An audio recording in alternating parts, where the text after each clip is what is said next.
Hey, what up, though? It's my jam. This low key need to be a bop. This needs to be a bop. Like, can we get this on a hip hop track? Can somebody do this? Can somebody put this on a mix, like a remix?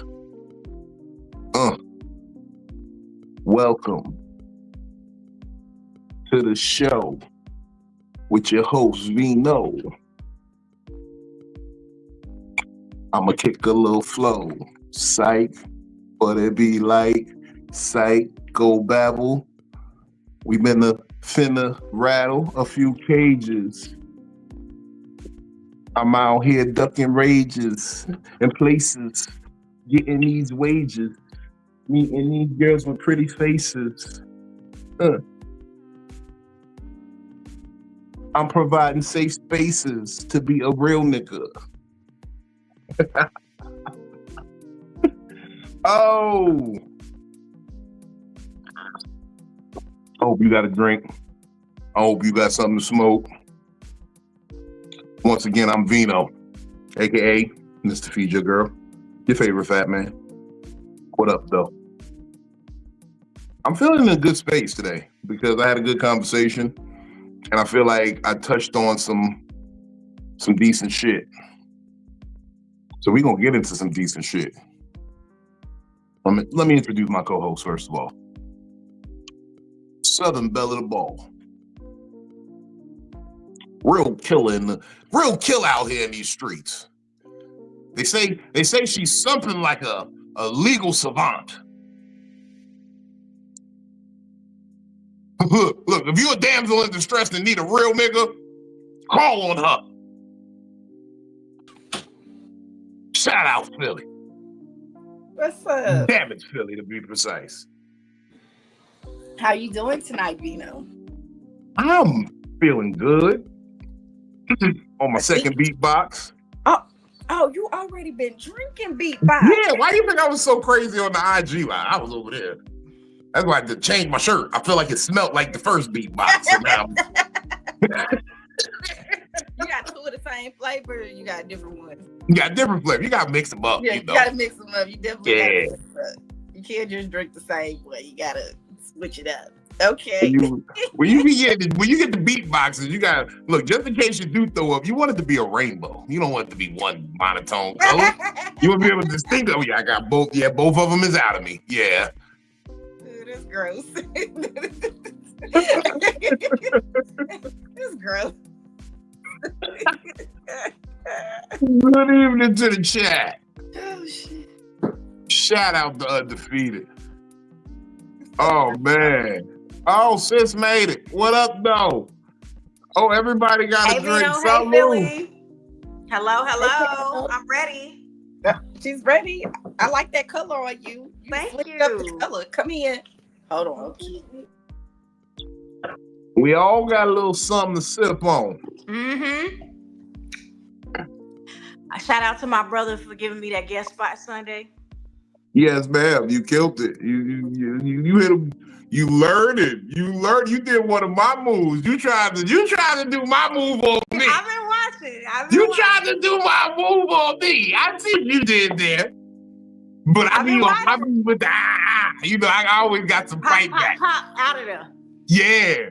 She tried. So Kels came through the comedy brunch this Sunday. She had a couple of minutes. And motherfucker, Kels always get the stage. She did one of my moves. See, I'm notorious for going by nigga spots, do like 5-7 minutes, fuck up the crowd, and then leave. Just walk away. Don't even like. I can give him a couple more. The host will give me more minutes. I was looking. Kels wanted to go. She was hot. She could have went 10-15 if she wanted to, but she said no. She could have, but she said she been learning. She been learning from Hashitashi. You learned very well. I did. I got up out of there because my sis was getting on stage. She had a good set too, so I was like, just go in there, bop, bop, bop, done. Get out. Get in, get out. See, when you said get in, get out, I was like, hold on, she left the club early? Like, no. Got out on stage. That's what I was trying to make sure. I did hot five. High five. You don't draw it out. Make them want more. Make them bring you back. I done did that at shows, and people was like, "Why wasn't the big dude on longer?" We even wanting that. It's like, yo, why wasn't he on a little long? He was fire. That was a good show. Everybody's set was great. That shit went crazy. Yeah. And I was fresh off the highway, so I was delirious from the road. You know, I didn't even pay for my parking. I went in. I never pressed send on the parking with the camera. Oh, nope. It's coming. It's coming. It's on the way. No, it ain't. For real? Nope. Never. Nope. They got to put it on your window if they give you a ticket. You got to know you have a ticket. Shit, they send a ticket through the mail and be like, "Quick, we got a picture. We got a picture of your car parked in here, and you didn't pay for it through the app." Hey, well, I'll be like, I got handicapped. I'll be like, well, y'all don't have handicapped parking, so technically you can't do that to me. I was scared. They have to have handicapped parking available, or in the city of Virginia Beach, I can park wherever the fuck I want. Now, I pay out of courtesy because I know them lots be, but if you call it a public pay lot, then you can't charge me. I'm handicapped. Oh, you were asking for it. Look at my leg. Gotcha. Okay. Look at my leg. I come walking up like this, like a penguin.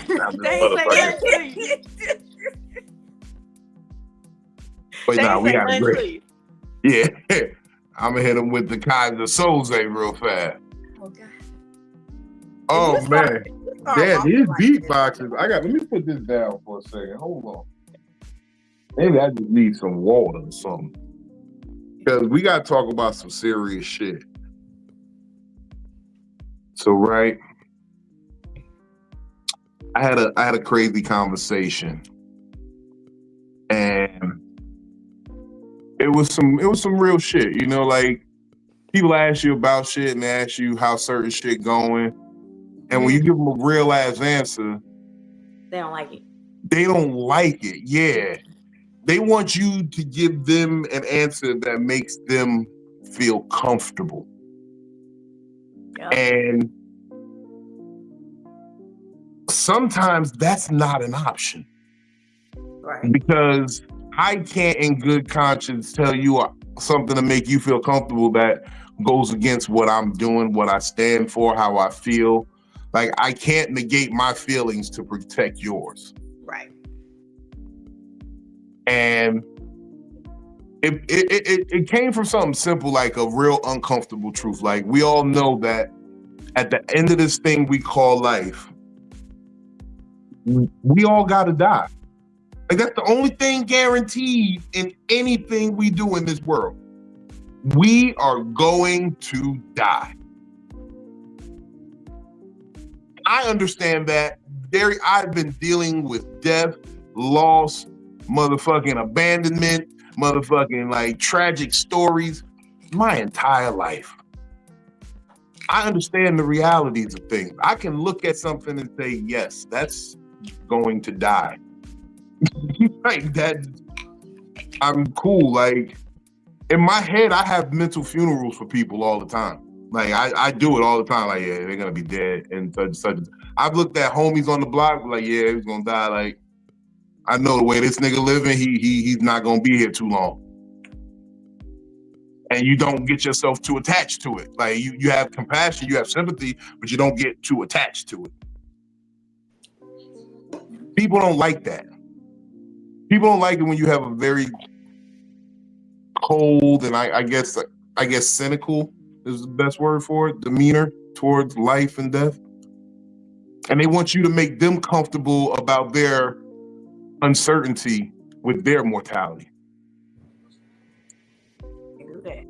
And I see that in a lot of behaviors, like a lot of demeanor. Everybody wants you to say stuff that makes them feel comfortable with how it's being depicted. You can't call a hoe no more because I don't want to be a hoe. I'm just out here with my pussy. I had an argument with a young lady who told me having an ex-husband and a baby father is not a loss. Like, neither one of them are husbands. So why is that not a loss? You want me to say some bullshit to make you feel comfortable about your loss. Right. Why are we so caught up in making people feel comfortable with dealing with the real truth versus their truth? Like I've always been laughing at this terminology. I'm living my truth. There's only one truth. It's not your truth. It's not my truth. It's the truth. Can I simplify it without talking about death then? Because I think that of course. In the whole and the losing, because everybody's gonna, nobody wants to be called a hoe, nobody wants to be called a loser. But the other day, was on the phone with me. Jeremiah went outside for like all of 5 minutes. And when he came back in here, he smelled hot and musty. And all I told him was, you stink. And because of the way that I said it to him, I was like, you stink, you need to go get in the shower. He was like, why did you have to say it like that? How else am I supposed to tell you that you stink? Like, I'm not going to say it in a nicer way to, cushion the issue. Everybody's looking for some type of cushion to make them feel better versus just hearing what the truth is. You stink. Stink, boy. Ladies, y'all just talk about how I smell good every time y'all. That's because my mama told me, you stink, boy, go wash your ass. See? I have a complex about it now, so I wash thoroughly. Right. So you learned something from when you got older. Wash your ass. And it might be a little harsh just to come out and say you stink.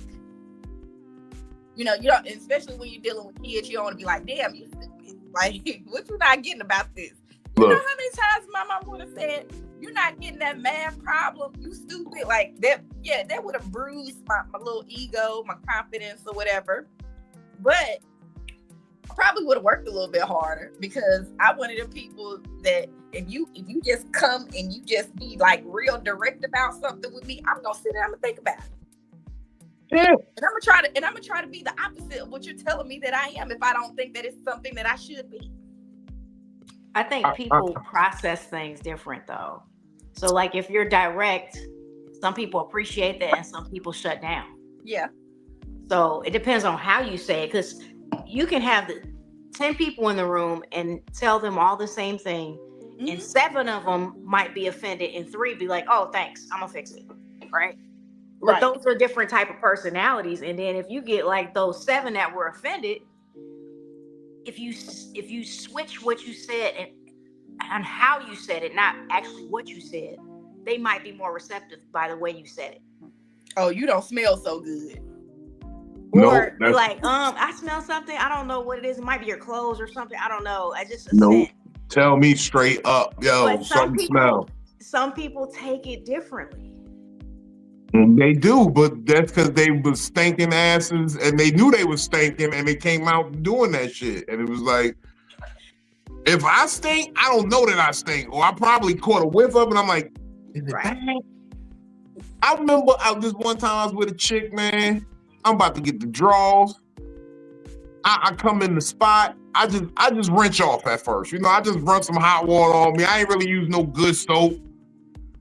I was eager to get the pussy.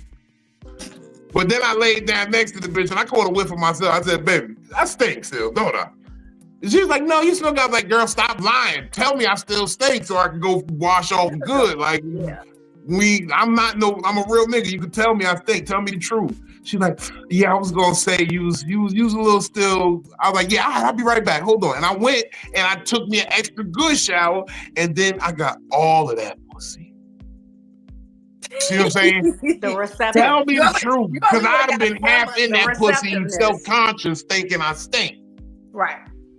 You only would have got a piece of that pussy if you wouldn't have washed off all the way. Exactly. That's the rule, fellas. Don't wrench off, wash off. When you wash off, you get all that pussy. You wrench off, you only get a piece of that pussy. same thing when your breath stink, because you don't want me turning my head when you trying to give me a kiss. Your breath stink. Sitting up there trying to turn my head, keep your breath out of my face. That's one of the first things I do when I know I'm about to get some. I go brush my teeth because I know I've been smoking. I mean, I'm chewing gum and shit, so my breath ain't horrible, but I always go brush it. Like, I've been smoking weed, so I'm gonna go brush, gargle, come back, chill. Now we can talk. Hey, Benny. Shout out to my religious and spiritual consigliere, the Right Reverend Dr. Benjamin Blanco Perryman, Esquire, the second. What up, tidings of comfort and joy? Yeah, wash your ass. Real deep.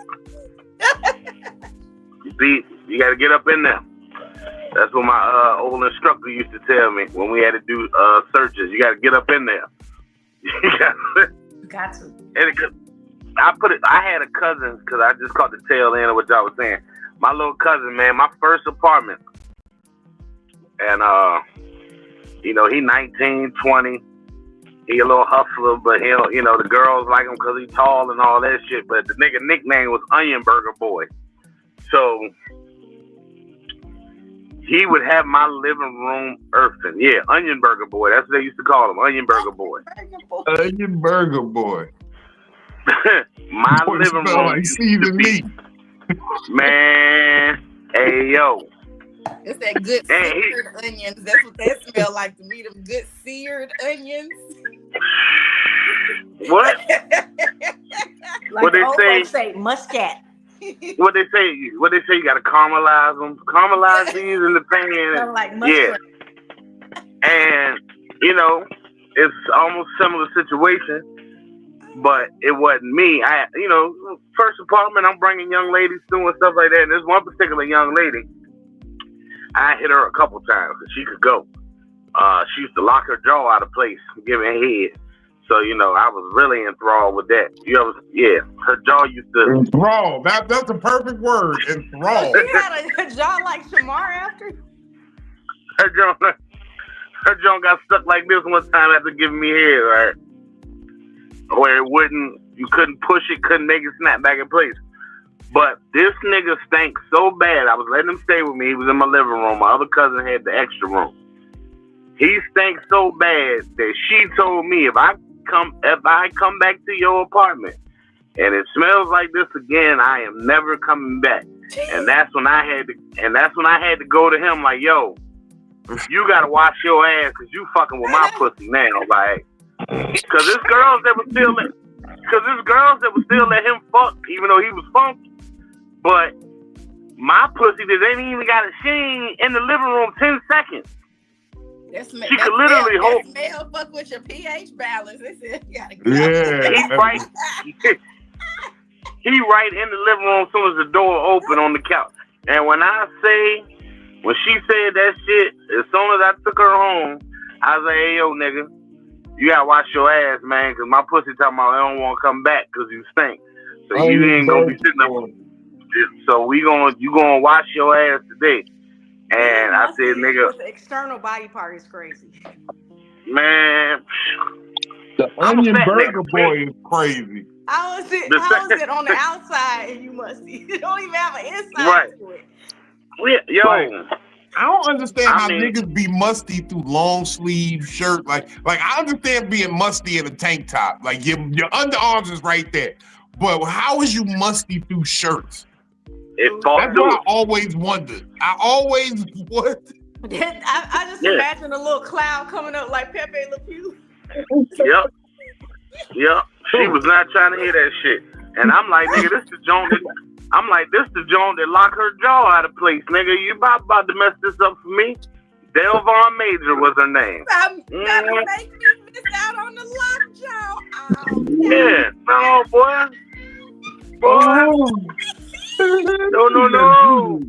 The prescription soap, my nigga.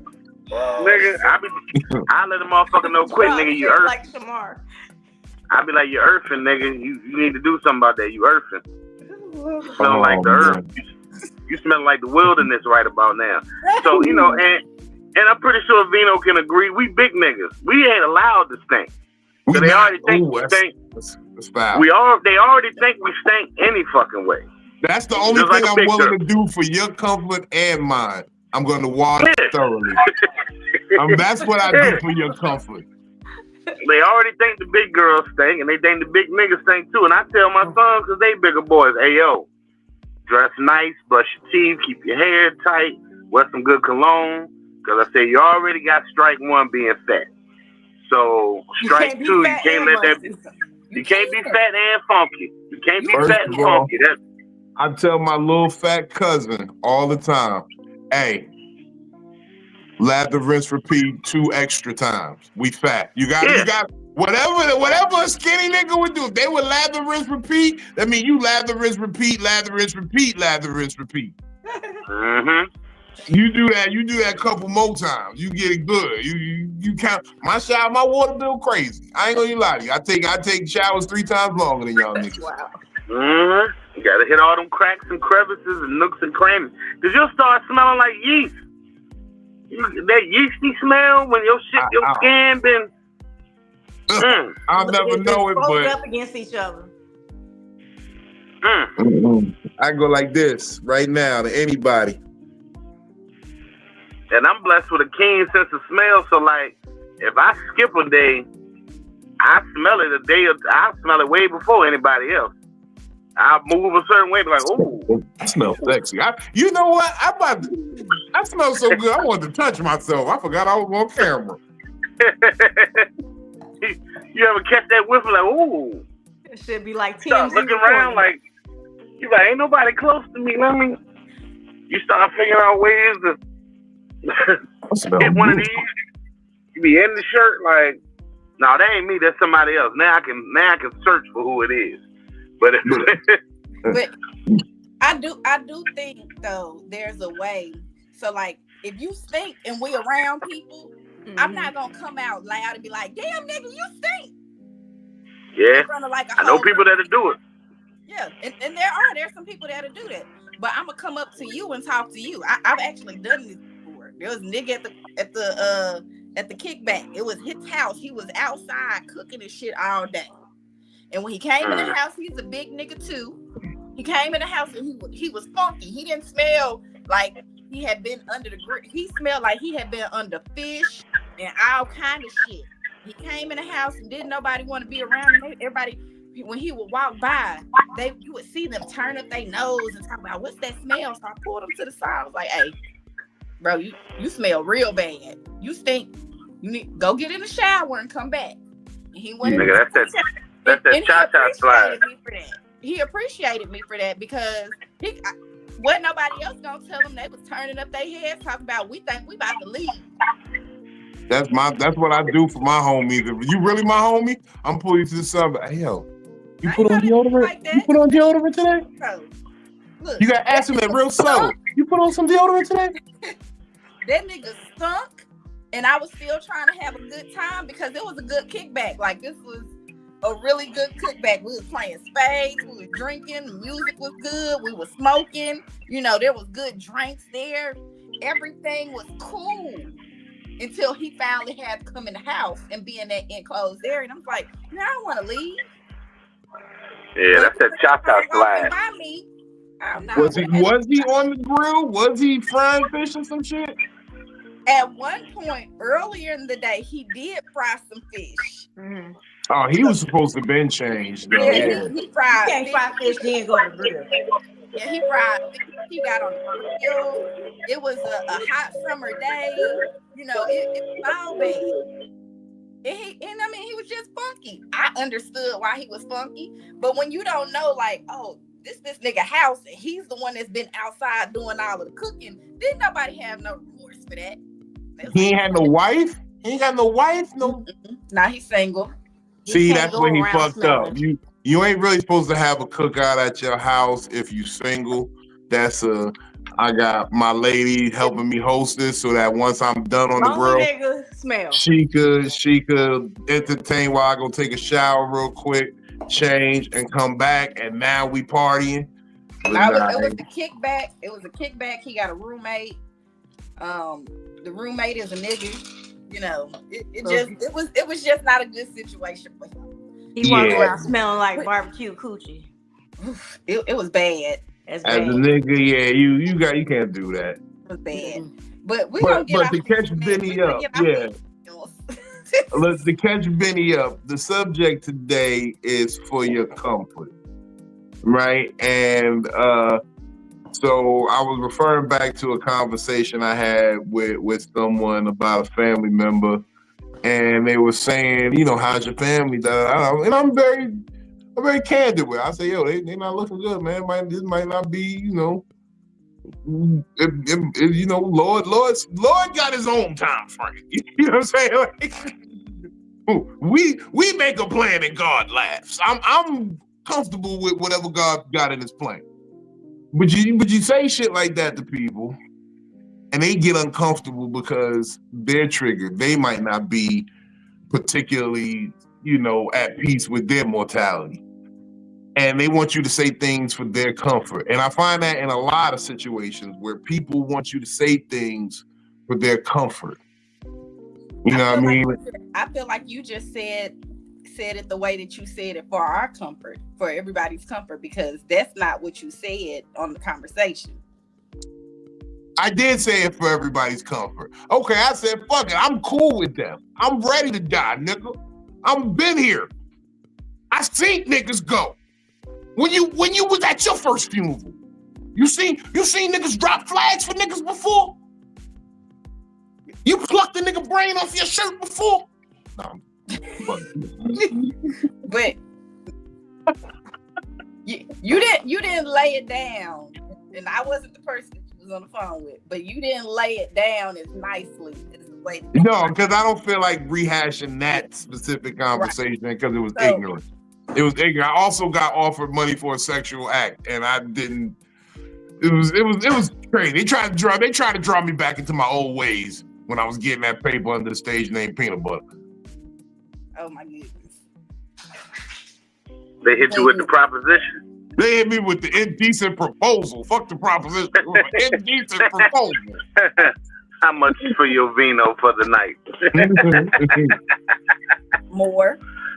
Yeah, some people ain't, you know. I just experienced that Saturday, you know, joking about my mom with her passing, and they had just had a death in their family of a young kid or whatever. And which, okay, I get it, cool. You know, one of your younger family members died. Little homie was only 20. But, you know, and I'm going into my jokes about my mom, and the sister that booked me, the sister to the lady that booked me is like, no death. And I was like, what you mean, no death? I said, how you gonna tell me how to tell my jokes? And then I caught myself and was just like, all right, let me just go on and roll with it. Because this is what happened. Little baby Michael Jackson come up, and I'm thinking he got the itinerary for the family reunion in his hand because it's big and it's a folder. It ain't. It's the fucking obituary. So I was like, man, let me see the itinerary. He passed it to me. And then when I'm looking at it, I'm like, oh, damn. Oh, okay. Wow. Like, Now, you know, I went there. Why you call this man baby Michael Jackson?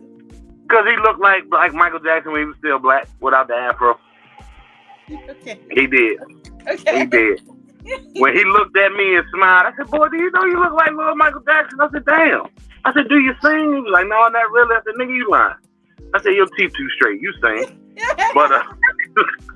But nah, they literally look, he won't as tall as Mike, but the little boy, you know, young, he probably 22, 23. He look You like talking Michael about Jackson. little I'll be there, Michael Jackson. Yeah, like right when before Mike fully hit the height spurt. You take the fro away and just give him you know, he had a little, I ain't been at the barbershop in a month fro. You know, not too much hair, but kissing Santa Claus, Michael Jackson. Yeah, he looked like little Michael Jackson. I was like, well, damn. But, you know, and then I danced away from, and I didn't even finish the jokes about my mom because I'm like, all right, I'm going to respect that y'all had something go on earlier in the year or recently that was, you know, tragic. But I ain't talking about y'all. I'm talking about me. But because you ain't comfortable with death, like this shit don't come for all of us, then, and me and you just said this on the phone yesterday or earlier today. I saw so many funerals at a young age. My stepfather had 13 other siblings. One of them was dead before I was born. The rest of them died every 6 months to a year, all through the 90s, all through the 2000s. There's only 2 of them left out of 14 kids. On my mom's side, is 4 left out of 8, so half of them gone. But I've seen death and experienced it and come to grip with it. I thought have been dead back in '99, if not dead when I got hit by the truck as an 8, 9-year-old. So I'm comfortable with it to the point to know that, hey, it's coming for all of us. So enjoy life, do what you're supposed to, act right, and walk the righteous path as best as possible. But some folks, I guess they think that Jesus is gonna show up, and they think Jesus is gonna show up, and they ain't gotta die to go to heaven. Mm-hmm. You still gotta die to get there. Yeah. And the crazy part is, I take that path with not just death, but like everything. Like I was also using the example of the Sha'Carri Richardson chick. Like she's like we've been dancing around calling her what she is to make everyone feel comfortable with the fact that she's like poorly displaying what Black women are and what a lot of the women of this culture and this generation are. Like she a fast ass little ghetto girl. Fast ass little ghetto bitch. She's a but not hot in the ass. But not hot in the ass fast. She's 2 feet on the ground fast. Mm-hmm. Yeah. She grabbed the wild and run bitch. She was my little grab the wild and run bitch. You run, meet me down the street. You outrun her. But which one is it? FloJo? Which one was the one who used to wear the nails when she ran? FloJo. FloJo, yeah. So it's like, all right, I get it, but it's a sport, sweetie. I know you ain't got to use your hands to run, not to grab anything, unless you're doing like four-way relay or whatever. But the real fast bitches got hand problems. Imagine falling and you got them long ass nails though. Anything can happen. Imagine falling. I still say they can't wipe their ass properly with them shits, even though they swear up and down they can.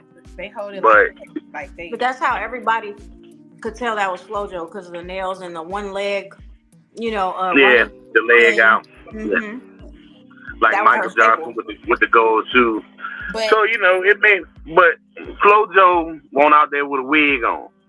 FloJo went out there with blonde hair flowing, so she did have the nails. FloJo didn't smoke weed for the Olympics. FloJo all they said was don't smoke weed, hair bitch. Extensions though, but she just didn't. They didn't do all that back then.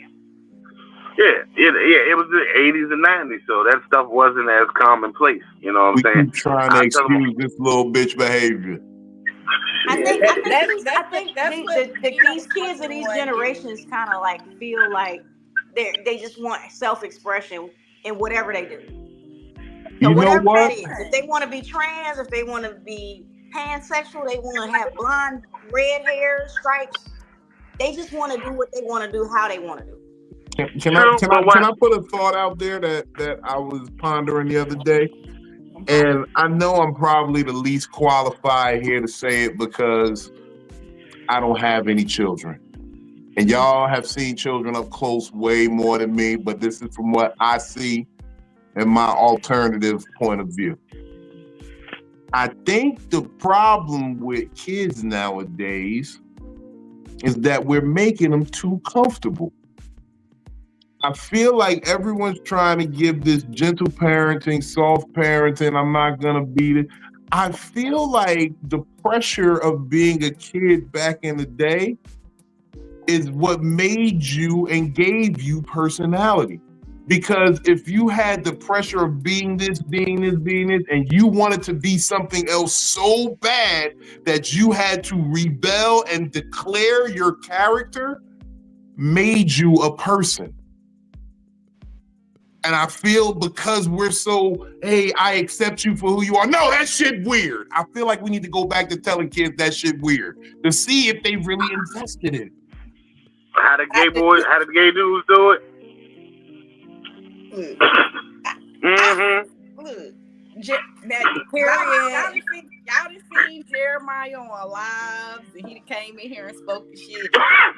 But sometimes Jeremiah do weird shit, and I tell him that's weird. Which one is Jeremiah? That's my son. I got a son. Oh, okay. Okay. I thought it was like okay. That's weird. Or I tell him that's annoying. Like I'm not gonna sit up there and sugarcoat it and make it something that it's not, because I feel like if I don't tell him something is weird or annoying or obnoxious and let him know what it is, like here at home, when he goes out into the real world, those kids are mean now. Yeah. Kids are real mean, and they will knock you down on your ass. They will say some shit. They will completely come for your existence. Mm-hmm. So like for me, I feel like, Jeremiah, that's weird.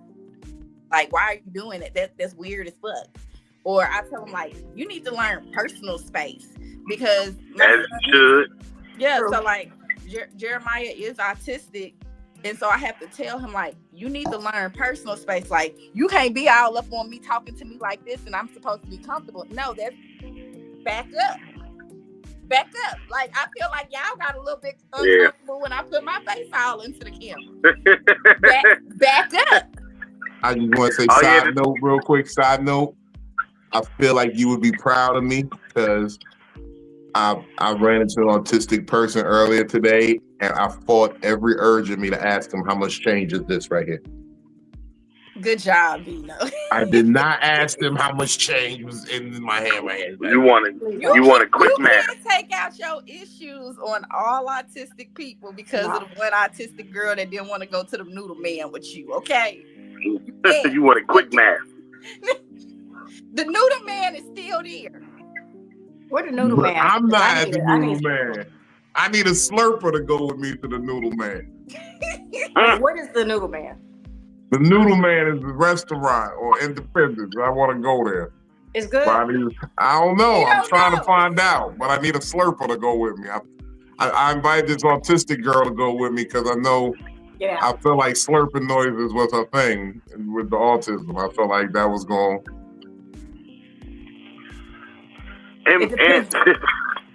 Wait, what? This nigga's a character, boy. I wanted to take her with me to the noodle man and slurp, and I figured if we get to slurping, you know what I mean, it get deep enough and she start burping or something. I don't know. I just was hoping for some action. You know, it's been a lonely summer. This is wild.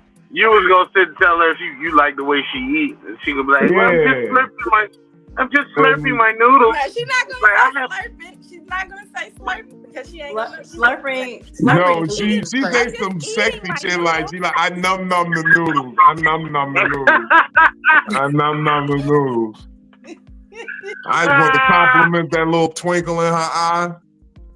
That's crazy. While she num her noodles. I just wanted to. Nope. That little twinkle in her eye. Is crazy. Vino wants to go to the noodle man with the autistic girl, okay? That's all I know. He just wants to go to the noodle man with the autistic girl. Ain't nothing wrong with it. I just wanted some num. I wanted some num on my noodle. That's all. That is all. All of his bad. You said the NOM, the nom. No.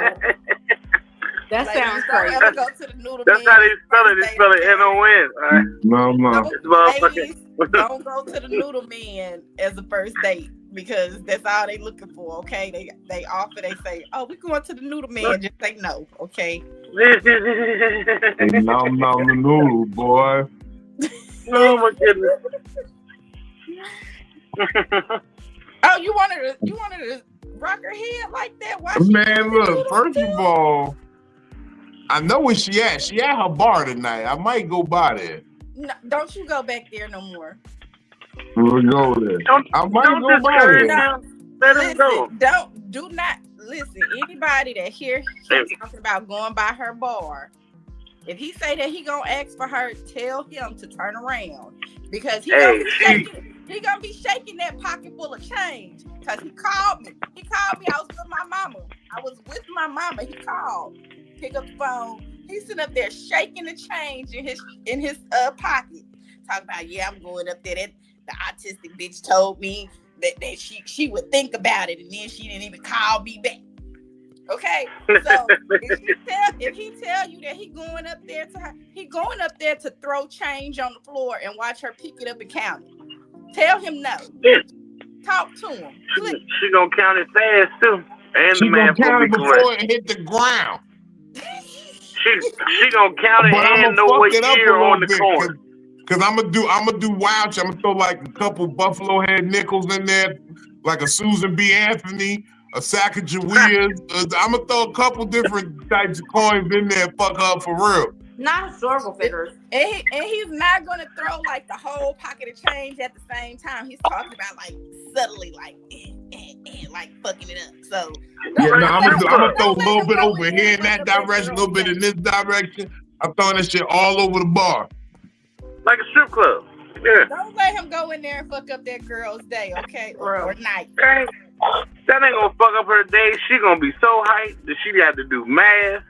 Every coin she sees, she gonna tell you what year on it, what president was Who was in office when they got minted? She gonna tell you everything. Look. She was like, did you know that George Washington was left-handed and then later became right-handed? Flirt, flirt. And that's when he gonna be like, you wanna go get some noodles? You see, I know how to show you a good time, bitch. I knew you would love this. I'm about to look it up. And you said noodle what? The Noodle Man. I'm about to go.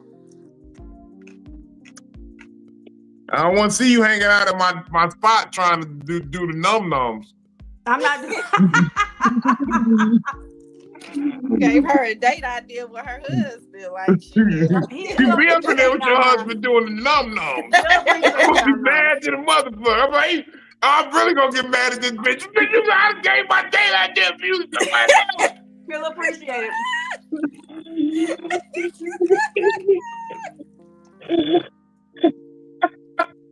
Feel appreciated. Hey, if you do it, Kels, you gotta do one of those like go with me on my date, like with the hand behind me. Yeah. My date at the Noodle Man. To the Noodle Man, you got to do like a full review. Today, you got to do one of those reels. I'm gonna try it. It sounds like it's good. They do hand pulled noodles right in front of you. They do hand pulled noodles. You can either stir fry them or you could put them in the ramen bowl. Ramen, cause I'm with it. Like the eggs and shit. I like that shit. I can see Kels right now, like. Cause y'all Like, it's know so I delicious. spend every episode eating. And have her husband sitting there feeding her noodles. Talking about, nom nom. You said it gotta be wow. Wow. I don't even know how much that shit costs. I just know I was ready. Is You was it ready It's noodles. It probably can't be that. It should be more than. It can't be that. Hey, dinner for two shouldn't be more than $60. It Unless can't be you get no more drinks than and like shit. the hot pot joint. I mean, I always do drinks and shit, so you know, you never know. That sounds good though. Yeah, a couple bottles of sake with the num-nums. Bitch, you missed your chance. What was he drinking, Philly? You said what? What was he drinking before the episode started? Beatbox. No more, sir. This is a classy beverage That in a is Dollar Tree cup. beatbox. It's a beatbox No, in a sir. wine glass. It's better than those. What was the other thing that he was drinking? No, the buzz ball. Yeah, Buzzball. No more buzz balls. No more beatboxes. The beatbox got him worse than the buzz ball. See, and the thing is, he want to be fancy. He putting the goddamn beatbox in a dollar store wine glass. In a wine glass. Hey, It's a dollar store wine glass. Be fancy with shit, okay? I got trying to keep it classy. Look, I got the same one. You got a martini shaker? Like a little grayish black tint to them to be fancy, okay? I got the same one. you gotta hit her with the cheers to you. Everybody got a drink. Benny, you got a little bit of. Oh well, you in car. Benny. Nah, Benny don't drink no more. Ben, see? Okay, my bad. Benny, don't ever drink again, Benny. That woman is the testimony as to why Benny don't drink. Benny, you just stay on the weed. Don't ever drink again. I drink every drink for you, my brother. Look, that's like the joke I got. Don't you hate telling somebody you used to fuck with somebody and when they see them, they look way more fucked up than when they was with you? So now you got to go back to their Facebook and be like, nah, man, when I was with her, she ain't look like that. You got look, man, here go 2007. Look at that. Ain't she fine? Mm-hmm. Yeah, nigga, but what about 2010? Hey, I ain't have her in 2010. I got to do that with my first baby daddy. You had to scroll. You had to scroll back before she was fine. Look, I see him now. I be like, damn, you used to look so much better.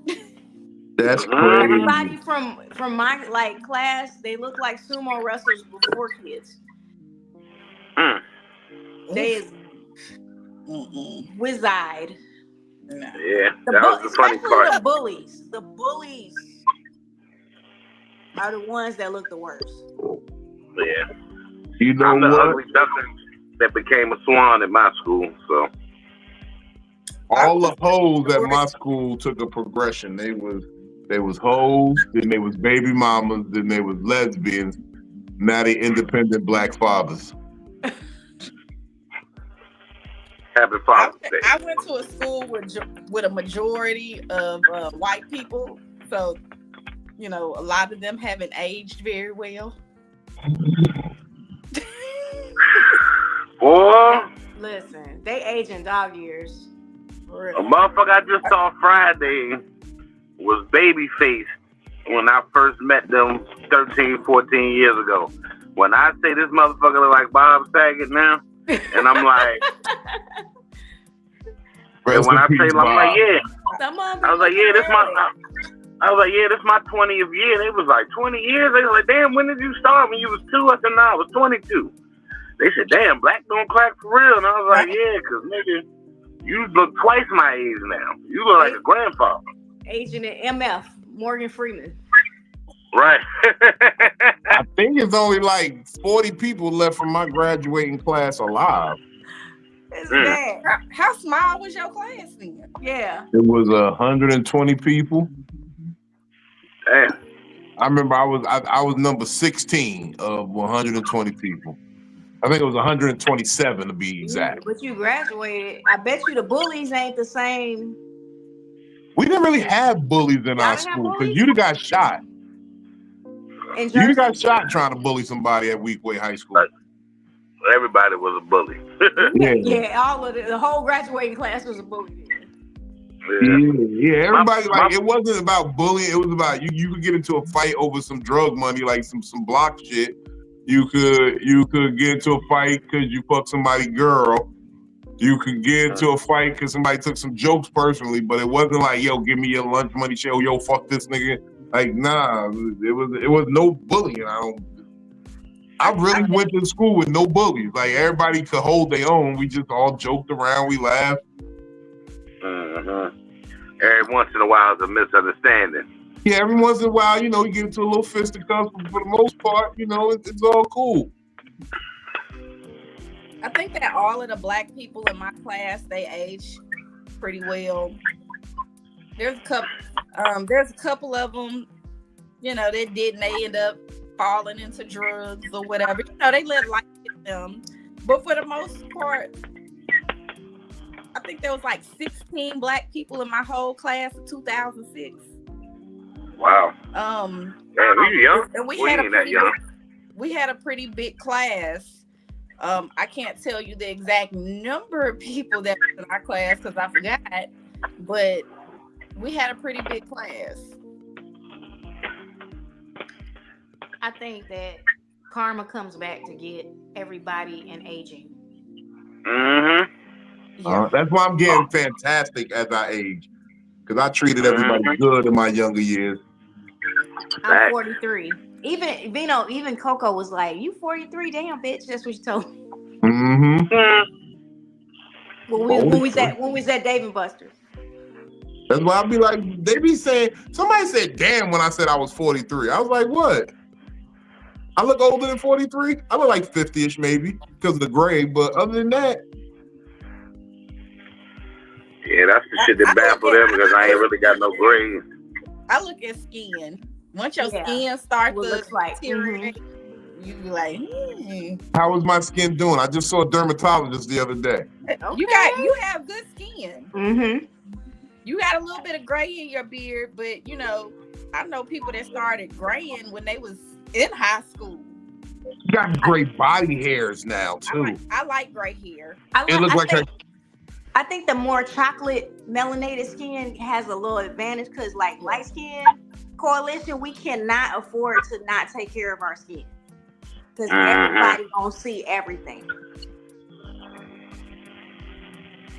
Yeah, like my shit gonna refresh during the summer, so I'm gonna get black, and then all that black gonna peel off, and it's gonna be almond chocolate all over again. Yeah, you think you're gonna be almondy? Pause. You so almondy. Thomas Carter. He still look like he about 18, 19. Call me almond. 18, 19, 20.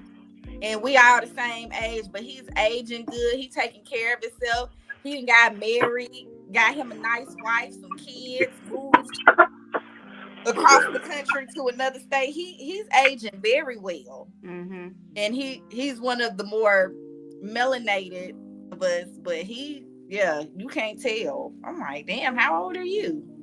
Like a lot of the melanated folks got really nice skin. Yeah. Really nice skin. Yeah. He can't grow a beard. I'm sorry, Thomas. I'm sorry to tell people that you can't.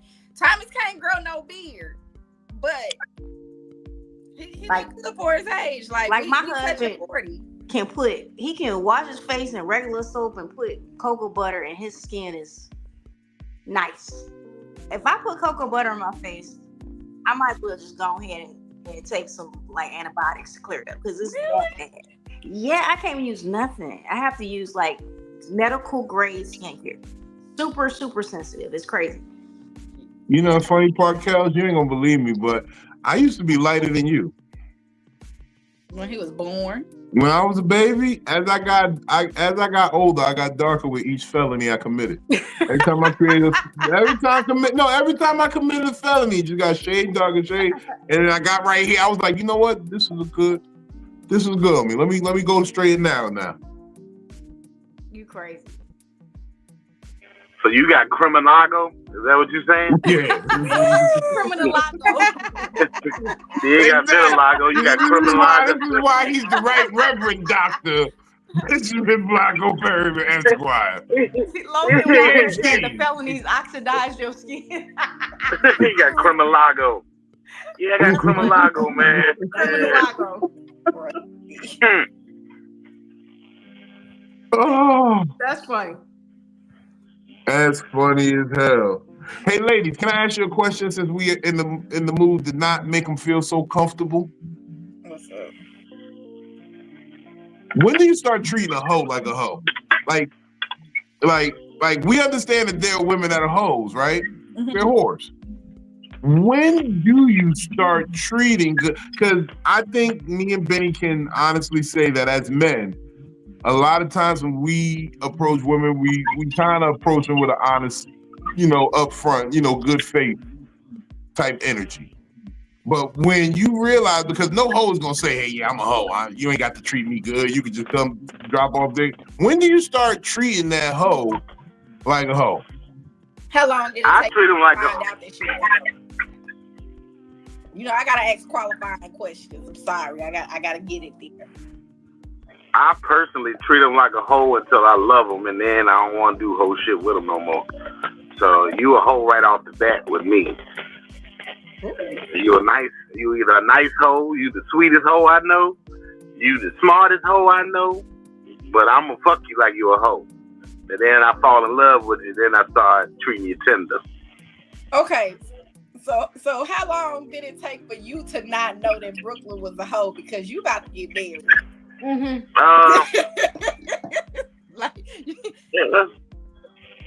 I stopped my hoeing. So it took about 2-3 months, something like that. It took you 2 or 3 months to not treat? Yeah, because I met her August 10th, and then we became officially boyfriend girlfriend after one of Vino's shows, October 17th. So between October 17th and between August 10th and October 17th. Was that the first one? The War 64? Yep. That's crazy. That's me and my husband's anniversary, October 17th. Okay. Mm-hmm. That's yep. dope. On the way back down the road, I made it official. So it took from August. It took from August 10th to October 17th. Oh man, now I definitely got to go get my fucking license renewed so I can perform y'all wedding ceremony. He remember the day that they met. That's really dope. That's crazy, my nigga. Hey, it's coming up. Super dope.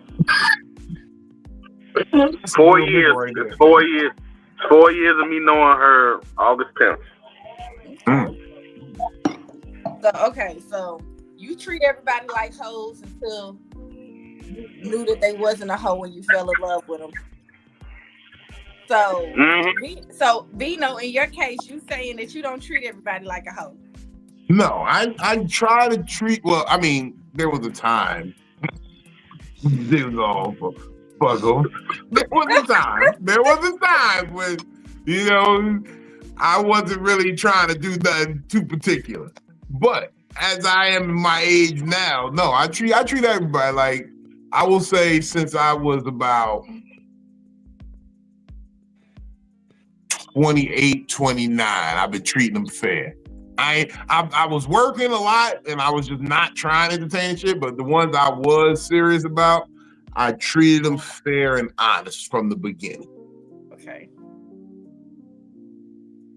So how long did it take for you to notice that they was hoes? Well, you see, in my no, this is some serious shit. Okay. In my initial reaction, I noticed bitches be hoes immediately. Every woman do hoe shit. And this is the part of the game where we talking about the comfort shit. Okay. Well, I have to rebut that when you're done. Okay, you can try, but I'm about to land this plane, and it's like, did this nigga do the blindfolded? But anyway, look. Let me stop her rebuttal right there. If she say I only like the big ones, that's hoe shit. It's hoe shit. Only liking the big ones is hoe shit. But anyway. Okay.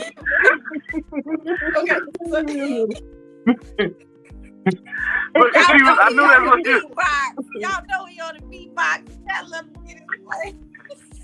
Okay, I was like, I only like the big ones.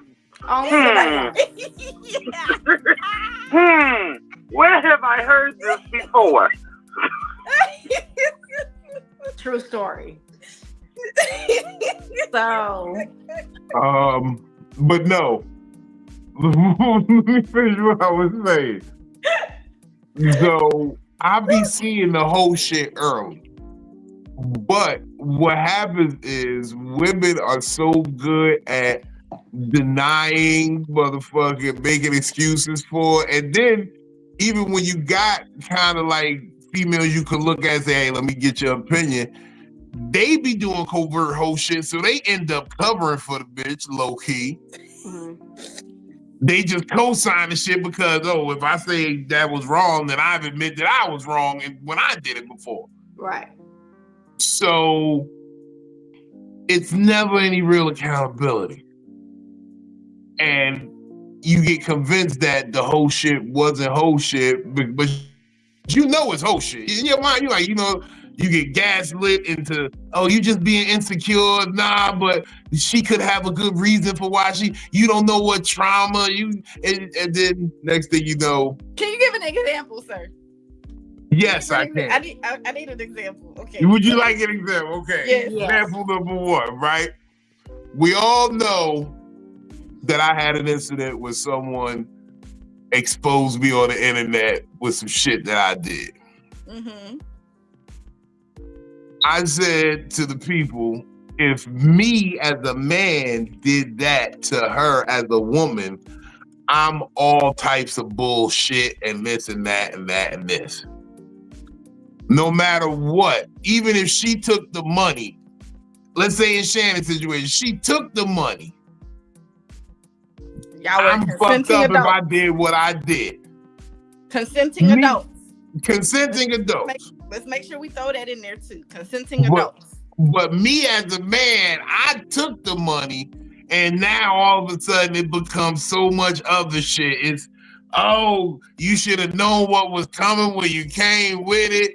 You shouldn't even put yourself in that position. Why are you victim blaming? If it was me and I did it, you would say that's victim blaming. Mm-hmm. But bitches will automatically defend this woman, even though she is absolutely wrong in what she did. And they tooted their lips up to act as if there was an excuse for it. I could have been to blame. If, as a man, if I did it, that was wrong. You see what I'm saying? And that's what women tend to do. They tend to just automatically, and I get it, it's sisterhood. I wish brothers had a real brotherhood where we get delusional behind a nigga, but when niggas be wrong, we be like, nah, that ain't wild. Well, don't come over here with that wild because shit, I was there to see all of this. One, it wasn't like, we saw what happened. It was like, oh, well, we know that she be drunk online and she just be talking, or you don't know mentally what that person is going through. Exactly. Right? There was a lot of excuses as to why she did it, and trying to say, basically give an excuse as to why it was okay that she did it. Versus if a man had done it, it would have been like, oh no, like he's a fucked up person, and now he's this, he's that, and the other. Oh no, you need to go and press charges. You need to do this. Okay, go ahead, Kel. So the rebuttal is the double standard of society. Like, women do whole shit because we are taught to date before you find a suitor. That a man is going to come get you if he wants to come get you to get married, right? Men choose their wives, right? Mm-hmm. So I truly believe we date until that suitor comes along, right? So you cannot say, because if a man dates and does the same exact shit, it's nothing wrong with it. But if a woman does it, the double standard comes into play. And that's why women should be able to date until their suitor comes along. Now, when you say date, do you find out whether or not he got the big one while you dating? Absolutely. Yep. I'm not marrying no little dick ass nigga. Exactly. Go ahead and say it. Stop trying to make people feel comfortable, Cal. Say what you gonna say. Say what you gotta say. Don't do it for nobody's comfort. Listen, I'm not marrying no little meat. Kale's like, look, I'm still government contracted. I can't say but so much. I'm trying to be PC here, but I can't. No, you can't be PC here. Conversation tonight, Kale. PC is a therapist. So, but yeah, there's no little meat. It's gonna be a dress rehearsal anyway. So are you saying? No, I say the. Oh, okay. Go ahead, babe. My bad. No, I was asking. So is your version of date, meaning if I like this person this much, I'll have sex with them, or are you truly just dating in the courtship manner? Okay, so when I was single, that was however I felt at the time. Like, there's no like label. I don't have to say 2 weeks and all that. If I like the person, let's smash. If not, then, or if you get a little peek and the meat is small, no thank you. Next. My question is this to you. While you're dating all these men, are they at the same time, and are you letting them know that, hey, there are other suitors in the ring? Like, because that be the whole shit that a lot of these hoes ain't abiding by. Oh, they wasn't saying that. No, I said they not being upfront with the, hey, it's other niggas too. Like, cause niggas will tell you straight up. A nigga will say, no, I'm dating around, we casual. Yeah. Women don't like to say that because they know a lot of the perks will go out the window. And that's the whole activity. That's part of the whole activity. But you should be honest. You should be honest. I feel like you should be honest if you are dating. I disagree on that side. If she's open enough to say, yeah, I'm dating a few guys, this, that, and the third, then she's enjoying life, which means that, nigga, if you really like me like that, then you'll get me to cut these other niggas off, because you probably fucking other bitches. So we ain't gonna play. A real adults are gonna let it be known. Like, before I met Brooklyn, oh shit, if you come around me, I'm gonna knock you down. I'd have tried to knock down Philly. I'd have tried to knock down Kills. I don't know about Juicy, but it's been a few folks that, yeah, I'm coming for you. To the point that the women that was coming up to her when we first started dating was, oh, he community dick.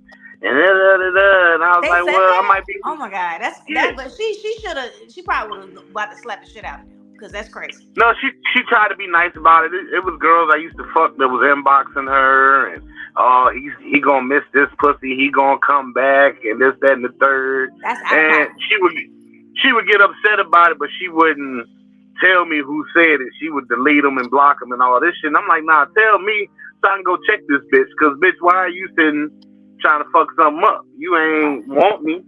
You just wanted dick, and that's what I gave you. I gave you what you wanted, or I didn't want a relationship with you.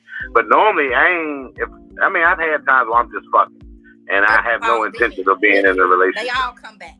Yeah, I think that's y'all just gave me the perfect idea, Kels. Benny, they I'm all gonna keep come the back. stalker away by saying I got little meat. Hey, I got little meat stalkers. they You don't want ain't them. never coming around again. They never coming around. If you tell them you got, Oh you yeah, got a mini sausage for the sausage, she will disappear. Damn, I forgot. She already put me on it. She knows she like it or not. She knows it's big enough for her. You know the Vienna one sausages, slice of right? Spam, and that's it. Take a little bit off of that. Take a little bit off that Vienna sausage. Make a little, the little smoky. Yeah. One. But see, Grill a little smoky. So if you're dating, right, and you're talking to a woman and she's talking to multiple men and she's going out on dates, she's not. You don't know if she fucking or not. You right? don't fuck I'm everything. probably though, not gonna right. talk to her. Don't. I'm not gonna talk to her. I'm only gonna try to scam her and But get some pussy from her. Not every dick is attractive. Like you just, But are you hearing what I'm saying? I get what you're saying. Yeah. But if she's entertaining multiple niggas, I'm only if I give her any entertainment, it's only to put dick in her. Just smash. It's nothing So you else. would not date her. No, I'm not gonna be taking her out play. I'm not gonna show up with no flowers. I'm not gonna. Women are not open and honest about dating. But that's part of being open and honest. You know what you're getting when you get. That's what the deception is. That's what I said. That's the whole shit. Yeah. Because no man wants to be the nigga that's paying for it and everybody else getting it for free. Yeah, no, I'm not. So like I was celibate for a year, right? I was celibate for a whole year. But I sold a bit for a year one time. But I was talking and going out on dates with multiple men because I was vetting the situation. Yeah. It wasn't that, I didn't know who I liked at that point. But you can only string along men that long for so long. Yeah, but that's a responsible way to do it because, like you said, you were celibate, so none of them were fucking. Yeah. But I'm talking about I had one that her baby daddy's still smashing, and this nigga might be smashing. So I'm like, well, I'm gonna just strap up tight. I'm not going, not putting my mouth on you, and I'm gonna just knock you down. Because if you're entertaining that many men that way, then yeah, I'm not gonna deal with you because in the back of my mind, ain't no telling when you stopped entertaining them for real. If you stop, right? That's why some women won't come out and say, "Oh yeah, you're not the only one I'm dating. You're not the only man I'm talking to." I did. So for your comfort, might say, "Oh yeah, like I ain't fucking your comfort, you gonna lie to me." No, that for your comfort, I ain't fucking nobody but you. I'm not saying I'm not talking to nobody else, but I'm not fucking nobody but you. That's even worse to me. But that's even worse to me. That put me on the line. That's like, as soon as you find a dick better than mine, I'm out of there. Your red shirt. As soon as you see the big one, I'm out of there. Look at Kale. Kale hit the home run. She hit the Sammy Sosa. Steps out the park. Oh my God. Go. My head. Oh God. It's a wrap. I don't like that. Philly, I had to say, so my husband knew I was talking to other people. When we met, I was talking to other people. I was having sex with other people. But we agreed he had something else too. We agreed to get rid of all that. Mm-hmm. Yeah, That's an an adult. honest thing though. But you see, but that's what I keep alluding back to. That honest conversation, it escapes most of these conversations nowadays. That's why I said a lot of these women, they even portray that they got multiple niggas doing something, and then try to lie to one nigga and tell him he the only one they fucking with. But it's just like, hey yo, what's really going on? If you got multiple niggas, let me know so I can fall back. If you don't, then I'm gonna be like, I can understand if you say, yo, that nigga over there trying to holler at me or whatever, he tried. I'm like, I get it, you're attractive. But when you like, yeah, I'm talking to, you know you're not the only nigga I'm talking to, right? I'm like, oh, you ain't talking to me, you good, you talk to them. And if you exclude yourself after that, then I think as a woman, you have to be okay with that person excluding themselves. But at the same time, it's like, okay, well, you excluded yourself, and I'm dating. I'm getting to know. I'm trying to figure out what I like. Right. Yeah. I think that's my problem. I be excluding myself. When you talking to mad niggas, I be like, yo, I'm good, man. I can't. You're the last on the roster.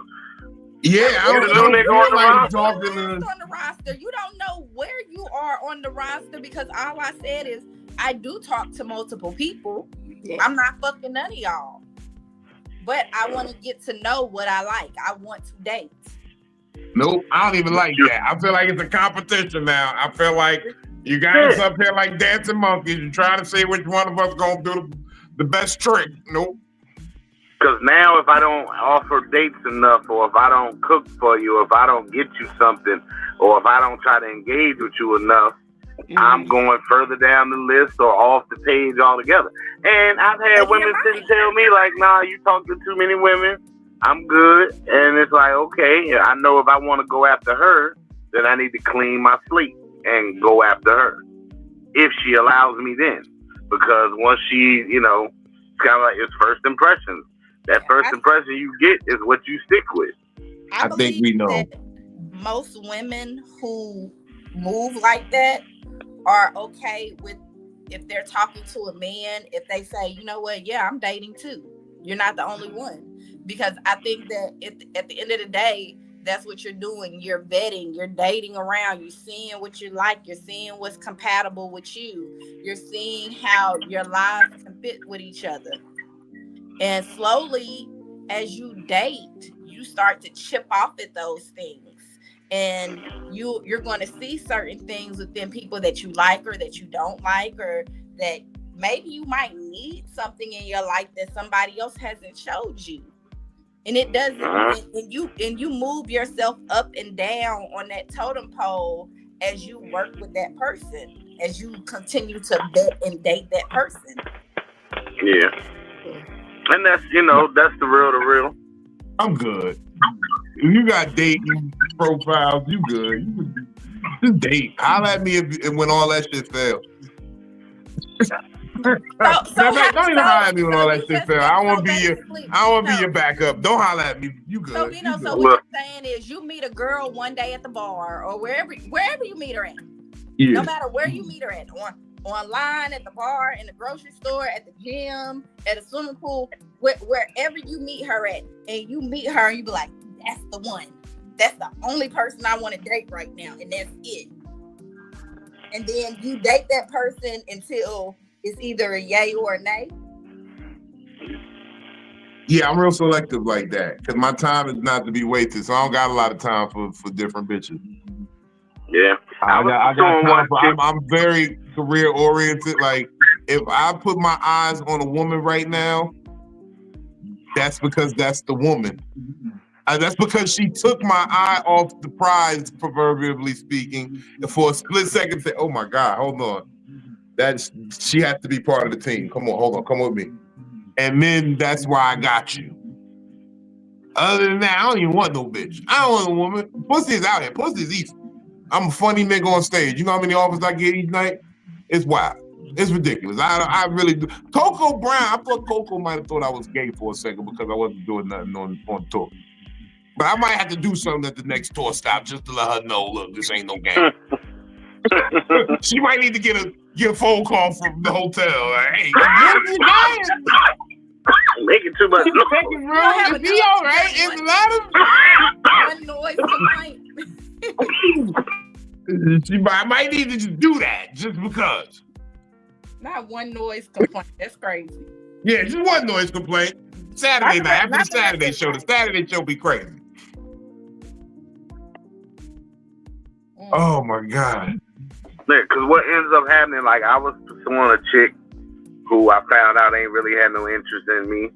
And, you know, I'm offering her food. So when I cook, I'm bringing her some of the food I done cooked. And, you know, hey, let's go out. Let's do this. Let's do that. Oh, no. You my friend and we cool. And, you know, but talking like she liked me, but also keeping her distance. And then I found out about a group chat that I was mentioned in with her. And I put my homeboy on with her homegirl. I found out in the group chat through him that in the group chat, I'm a simp. And she suggested to me that we take a double date. My homeboy, me, her, and her homegirl that I put my homeboy on with. And my homeboy like, yo, dog, they talking about you like a dog in this group chat. Like, she only even agreeing to go out because it's a free meal and that she knows she would have fun with you. And, you know, when I got wind of that, I shut that shit the fuck down. Like, she was like, yeah, we should go and do some archery or something. I was like, nah, you know what? She agreed to the date. And I was like, you know what? On second thought, I don't think I'm going to do that. You know, I'm pretty sure you can go do the archery thing, you know, with you and your peoples. I'm going to pass on that. I just received some new information because I'm this. Now, meanwhile, I find out she's a super slower. She is the slower of slowers, and anybody could fuck. Anybody could fuck. And they ain't have to cook, and they ain't have to offer to take her out and buy her drinks and smoke weed with her. All they had to do was text her, what's up? You up? Oh, you just picked a hoe. Because she wasn't open about being a hoe. If she was open about being a hoe, then I was like, what's up with the fucking then? I was trying to be a gentleman because I saw something like, okay, she's ladylike. If she'd have said, yo, I'm a hoe, then I'm like, well, what's up with the fucking? Let's get a room and let's get it in. I got motherfucking coconut oil for days. Like, let's go. Well, don't bring Kels no coconut oil because she's sensitive. So you gotta ask. Well, Kels is married and I'm about to meet her.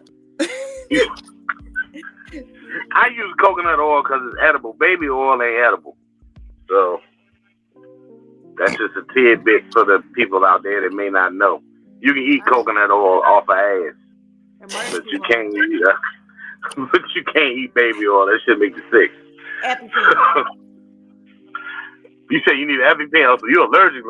Oh no, just pineapple, mango. There's a lot of different ones, but so your husband gotta get virgin olive oil. He do the virgin olive oil. Olive oil was good.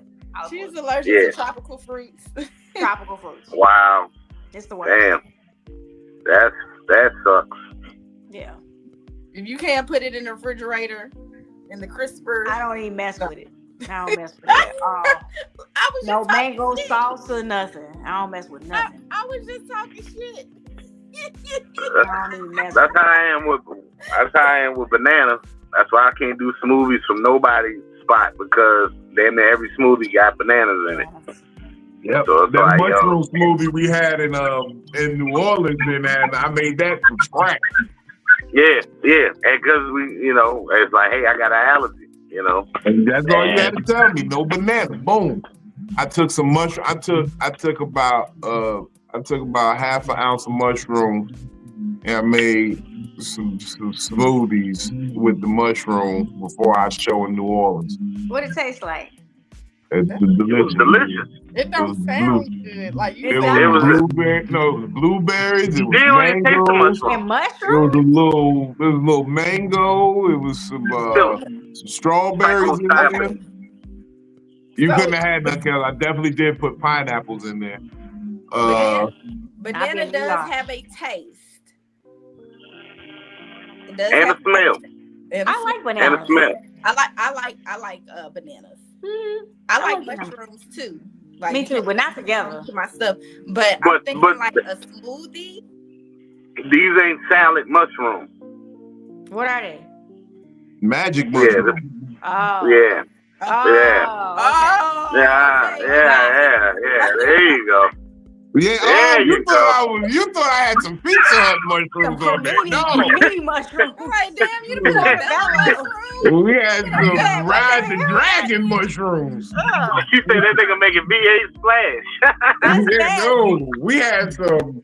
My face is with my face mushroom. Okay. Look at the colors.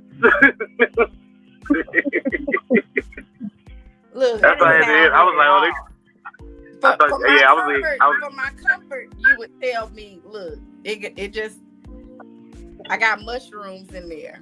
Mm-hmm. But not Yeah, I had to tell you 3 times. You know what I mean? Trippy mushrooms, right? you Like gotta you, tell me Right. yeah, like, trippy I'm not gonna lie. mushrooms. Yeah. not portobello. Not A little bit of banana too. Okay. You good? Yeah. For my comfort, you just gonna say they mushrooms in there. Now, Mushrooms now is mushrooms. if you talk about trippy shit, you gonna be like, hey, I put some shrooms in there, and I'm be like, oh yeah, I want that. yeah. That's wild. No, but they were phenomenal. They was, I'm sure they were. I'm sure they was too, but I don't want it. and we was in New Orleans. It was crazy. And we was in the original house from Lady Marmalade. was it more trippy than when Niche was here? No, when Nisha was here, shit got weird. I ain't never seen Vino dance on the dance floor. Shit got weird when Niche was here. When Niche was here, boy, I got fondled that evening. I'm gonna let everybody know I got fondled that evening. Y'all was on shrooms though. Y'all was on shrooms. I didn't expect for it to go that far. I'm so ashamed of myself that evening. They was lit. I listen. I just I saw want to video. live vicariously through y'all. You was living life, man. Fuck it. Yeah. Oh my God, so much craziness happened that evening. It shouldn't have happened. Take off his shirt on the stage. Lit. I almost did. It may have happened in the parking lot afterwards. Niche, Hugo, and T Murph. Wow. It's getting hot in here. Hold on, he got on the beat. He's drinking the beatbox. It's getting hot in here, so hot. So take off all your clothes. They didn't think I was gonna do it. Oh shit! Oh, hold on. Look, he ain't drank hardly none of that cup. He got a beatbox. No, I refilled it. I'm trying to finish I'm tapping into my third one. So I'm trying to finish it. You said the third one? Yeah. This shit is easy now. Buzzball, please no. No. Beatbox, you get more. Beatbox. You said those are words. You get more bang for your boom with the beatbox. All I'm saying is, I hope y'all having a good time tonight, man. Look, we've been out here trying to just discuss, figure this whole thing out. Lit. We kind of lit. I know some of y'all looking like I ain't shit, but it is the truth. I know that was weird how we kind of ended that last little conversation, because I believe that I've been in this mode, right? And I feel like I'm fucking with my own happiness lately. Like, maybe a part of that me that was like, here's how I see it. We all know the Clips, right? The rap group, the Clips. And Malice disappeared for a little bit. He had to go find Lord, but then, you know what I mean? He had to find some common ground to say, hey, I can still love Jesus, but rap about this crack. You know what I'm saying? And I feel like I could be a good nigga, but still kick this lingo and this real pea shit, you know what I'm saying? Where I could be me, because I ain't got to be all lighthearted on these hoes just because, you know what I mean, I have hope and faith that the good Lord created somebody that was decent out here. But the rest of these hoes gotta get treated like hoes. Hey, Corey Holcomb ain't got no problem with it. Look, I try not to look at other niggas' influences. I try to think about me and how the song go by Luther Vandross. I can only speak for the things that I've been through. Yeah. Never too much, never too much. Never too much hoes. I can only speak for the hoes that I ran. Matter of fact, Betty, what time we gotta do our show Saturday night? Probably about 7-something, 8. 7 something? Okay, I'm gonna set my alarm for like 11 a.m. Saturday morning. I'm gonna play some Luther Vandross. I'm gonna clean the house like my daddy used to. My dad, no, real talk, some hard shit, some real talk. My dad died in August. Like at the end of August, back in 91. And motherfucking, I always like be trying not to be like sad. So I'm gonna just be happy. I'm gonna push through happy. August is gonna be a great month. I know it. Yeah. I'm claiming it. You know what? Some hoes might get some emotional dick this month. Hoes in this. Check my calendar. You might get some, you catch me slipping at the bar. You might get some emotional dick off a beatbox. Shit, I got an indecent proposal I'm kind of thinking about right now.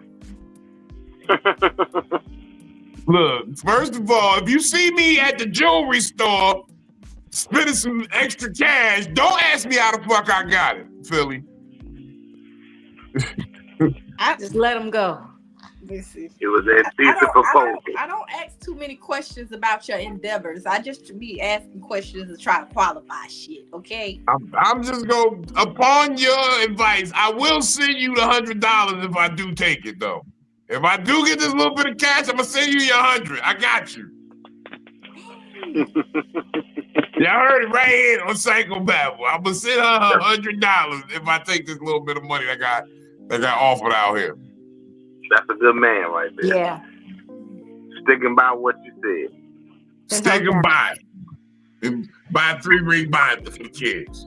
Trapper Keeper. School shopping. Somebody needs 3-ring binders. She's going to get a Trapper Keeper. Hey, my mom. Hey, if y'all is be like this parents and you've been out school shopping, I feel for y'all because I've been feeling for myself, okay? Yeah. Okay, My mom used to school shop late, so my Trapper Keeper was the girly ones. I had the butterflies, I had the rainbow colored kittens and shit. Everybody else got rocket ships and stuff like that. I got the girl shit because my mama want to go late. So you kind of broke my heart just there, Kel, when you said Trapper Keeper. Trapper Keeper. Because my Trapper Keeper was violet and pink. As long as it wasn't holographic, you good. It was, the one was butterflies. Not if you turned it and then it'd be taking a different. The silvery butterflies. It was like, If it looks like it's flying, if you move it, then that's no. My odd days was butterflies, and my even days was the kittens, the little tiger kittens, and they all pattern. Oh hell no! She got you the Lisa Franks. Hey, she's late. Hey, I'm getting Lisa Franks was expensive. You better appreciate your mom. Look, I'm getting them supplies. Look, I'm waking up in the morning. We gotta stop by the store before school to get pencils and shit. This is what they got left. Just grab it and come on. You didn't know the broke bitches in school. They would have happily traded you. They've been like, I got a blue trapper keeper. You got them Lisa Franks. I was mad as hell, boy. The butterflies. Okay. I was you smart, have though. butterflies and tiger kitties. Oh, you I hear do it want over to say when that you get to the this classroom. early to school shit is fucking with my back to school shit. I was supposed to make a single mother's life easy around Labor Day, but with this everybody back to school all early, they fucking with the church's money. So Right. I don't even know. Is this what happens when you eliminate daylight savings time? School start early? No, that's the South. Out here in the That's South. just them COVID babies is, well, not the babies, but the COVID kids is dumb. They was too busy TikTok. In the South, school starts early August and it lets out early May. So that's a thing. And then Fucking shit up. the further up north that you go, y'all actually have true summers. And I guess it's because of y'all weather out there. So y'all actually do like late. Yeah, it ain't really warm till May. Yeah. Well, I mean, that was in New Jersey. I'm in Virginia, so this is technically the South. So Yeah. we on the same shit, kind of. Yeah. So late May, and then like you get out of school late May, early June, and go back in September. That's I've been mad as a bitch. South. Yep. We got out right after Father's Day, and you go back right after Labor Day, the first Monday or Tuesday after Labor Day. I've been mad as hell talking about some go to school in August. What? I'm still in Maryland. What y'all talking about? My kids. I still got 2 weeks. My kids had their first. They had a 2-hour day today. They have tomorrow off, and then they go back on Friday for their first full day. You said they went today? Yeah. Their first day of school was today, but it was only a 2-hour day for them to go and get whatever like signature paperwork that they needed and to meet their teacher. Yep. That's crazy. And then they have their first full day on Friday. That's why? Why make them go on Friday for one fucking day? Shit in Tennessee You can make them go for so you went for 2 hours, then come back Friday for the whole day. Then have 2 days off for the weekend, and then we're gonna start a fresh week next week. Just wait the next week.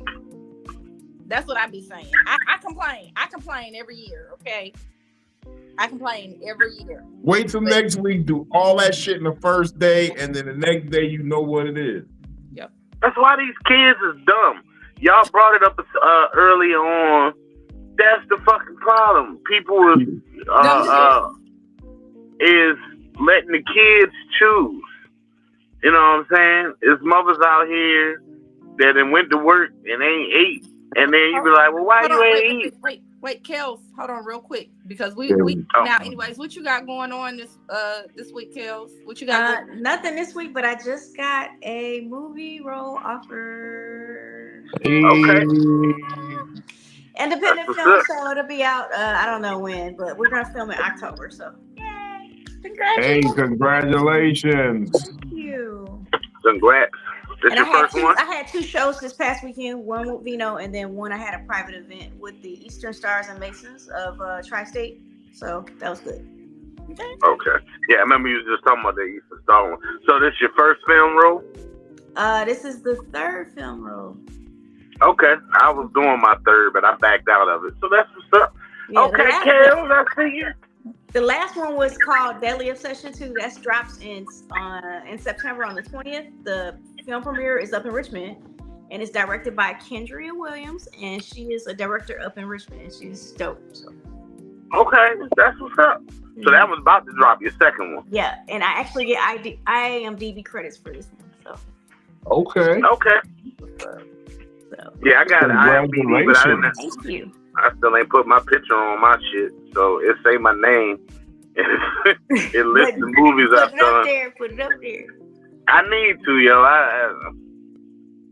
I need to. I ain't even gonna make no excuses. Because I've had that page for a couple years now, so I need to. My shit, the little white face. My shit, the little Facebook white man. It's just gray with the little white guy with the round head. But yeah, we got hopefully some stuff coming up. I got accepted into the Black Women in Comedy Laugh Festival in New York in February. So that's that's a good thing. So everything's just just a blessing, and I just am grateful to be doing comedy. So. Well, 10 Hut. All right. DWIC. Yeah. I know a lot of women who performed in that, man. That is a good festival. Yeah. Shout out, I think last year's who was the best in show last year? Was it Cherry Ann Trinidad? I think so. Or she was one of the years that I saw. She was best in show at the festival. Yeah. Gwen Robertson. And Gwen, yeah. Gwen Factor. Shout out Gwen. Yeah.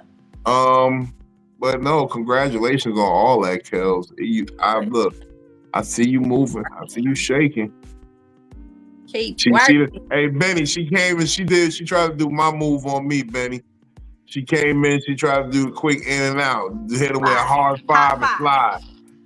She with a quick Junie? Yeah, it wasn't even a Junie. It wasn't a Junie. She gave him the quick Vino when you come in punishing for 5 real fast and slide, make people like, hey, that's all you gonna do? You ain't gonna do the ball? What they call it when they be sparring, but it be set up like the real fight, intermediate. She had an intermediate Vino. Man, she hit him real hard, real fast, and got up out of there. Had the people like, oh, that's what's up. Oh shit, that's all she gonna do. I looked at. I said, no, I didn't like you. You could have kept going. I was out of there. Keep it one more. I see what you're doing.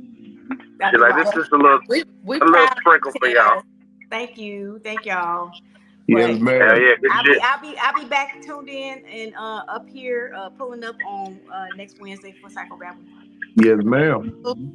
Have a good night. All right. You too. Good night. Take it easy. But yeah, some women and parents allow a little too much to the kids. Like, you done went grocery shopping for your kids. There's food in your house, but you talking about you hungry, and it's like, well, why you ain't eat? Oh, well, that's the kids' food. Like, you bought it. If you don't go in there and make you a motherfucking sandwich and stop playing around, like, some kids gonna be all right. And, shoving the tablet in the face, shoving the phone, which is, I'm not gonna teach you how to people. I'm gonna get you out of my face so I can do what I want to do. And, like, I wholeheartedly feel no kid had none of that shit till they like 13 or 14. Well, Read I ain't something. that way. I'm not that way. I ain't gonna say that. So, read something. I used to read the back of the air freshener. I played Roblox with my kids yesterday. I downloaded Roblox to my phone. Okay. And I played games with them on Roblox yesterday. You played with the little rectangle people. Whatever type of people they supposed to be. Yeah, they little rectangles. They little. Yeah, it wasn't a wonderful experience, but the kids loved it. Okay? Mm-hmm. Yeah, so I just think it depends on what games they play. So. Okay, I was so scared there for a second because I thought you were gonna be like, and I loved it. I want to play again. I didn't. Okay. I thought we lost her. Benny. I thought she was a Roblox. I think that you should always know what your kids are doing. Like, especially like if you're putting it in their face, like if you're giving them a tablet to get them out of your face, and I don't believe in giving them things to get them out of my face, but there's just things that they do enjoy. My daughter has a tablet so she can talk to her dad on FaceTime, but because there's other things that are involved in having a tablet, she does those other things. She does, all of the apps that she has on her tablet, they have to be approved first. Like, you can't just go on there and it sends a message and it's like, do you approve this? Do you approve that? Whatever. When I was if a I'm stepdad, supposed to be giving her a tablet, I feel like, okay, I need to know what my kids are doing. What, like, Roblox, I done heard a lot of negative things going around Roblox. Yeah. So let me see what's going on. And so me, my son, my daughter, boyfriend, we all play. Now also because Genesis does have her dad has a girlfriend that has a younger child that's around her age, right? She wanted to play with me too. She was like, oh, your mom's playing, I want to play too. And so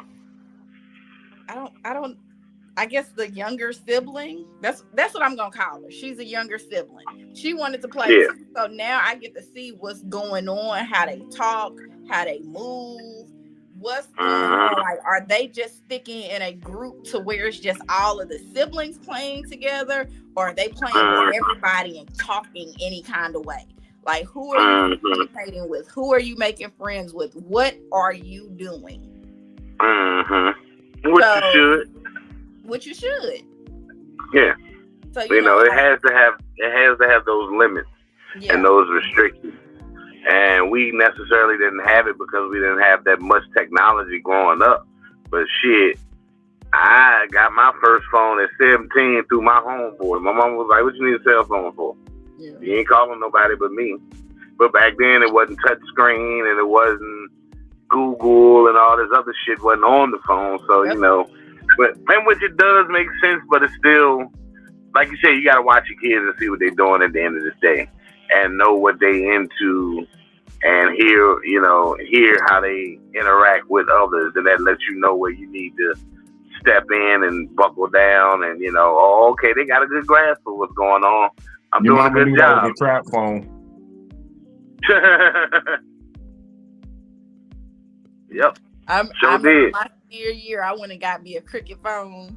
Okay, I went and got me a cricket. I just lied about my birthday. They didn't ask to see my ID. I had an ID, but when cricket first came out, they did not ask for your ID. I just came up there and said that I was 18, and they gave me a phone, and I had a phone. And my mama was like, "Where you get this cell from?" Listen, I have a job.